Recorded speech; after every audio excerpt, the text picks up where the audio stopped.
Vale, bienvenidos de nuevo a Español para los Gringos, clase 2. Bueno, sí. Vale chicos, vale chicas, hoy vamos a estudiar ser y estar. So what I just said was we are going to study ser y estar, ser and estar. So these are very important verbs. We learned about verbs last time, but these are two of the most important verbs. But these are the verbs to be, to be. So we use these all the time in every single language on the planet. But today's lesson, because we're talking about being and to be, what it is to be. Esta clase es muy metafísica. Savor that, taste that. All right, so ser y estar. So these verbs are interesting. They are irregular. Last time we learned about the basic endings. So for like AR verbs, o, as, a, amos, ais, an. These are different. There are some irregular verbs in Spanish. A lot of times they're some of the most important verbs. We'll go over them in future lessons. But both of these verbs, I'm biting my mustache. Both of these verbs are irregular. So they're going to look a little bit weird when we conjugate them. So, but they both mean the same thing. I am, you are, he, she, it is. But they're used in different situations. So it's different than English. We have the same verb, I am, you are, he, she, it is.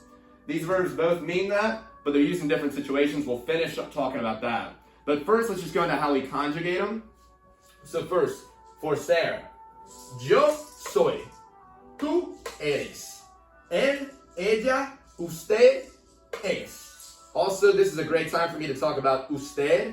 So, Spanish, unlike English, is not a barbarian language. So they have some decorum.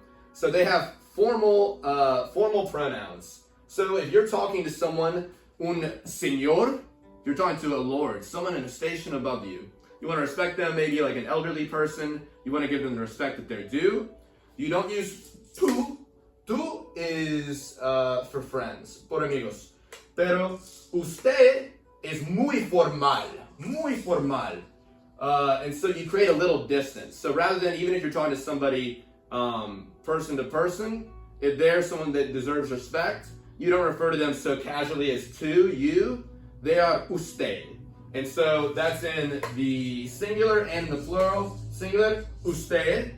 Plural, ustedes. You're talking to a group of very nice people, ustedes. So, quick aside to usted, but now we're back to it. So, él, ella, usted, es.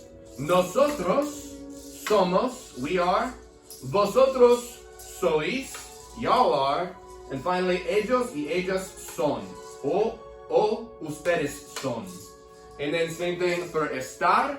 It is, it's irregular, so we have a weird yo form. But let's just go through it. Estoy, estás, está, estamos, estáis. Oh, do y'all know what it's missing? Can you guess? ¡Bam!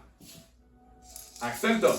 Vosotros estáis, ellos, ellas, ustedes están. So, all these mean essentially the same thing. I am. You are. He, she, it is. We are. But they're used in different situations. And this is where things get muy metafísico. Muy metafísico.